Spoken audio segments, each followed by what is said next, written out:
बातमी आहे देशाच्या राजकारणातून बिहारमधून।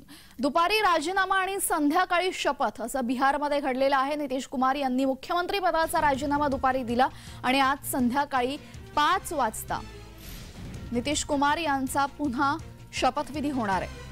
भाजपासोबत नितीश कुमार जातात आणि यावेळेस ते शपथविधी करणार आहेत। त्यांच्यासोबत आणखीन 9 आमदार शपथ घेणार असून भाजपाचे 2 उपमुख्यमंत्री शपथ घेणार आहेत।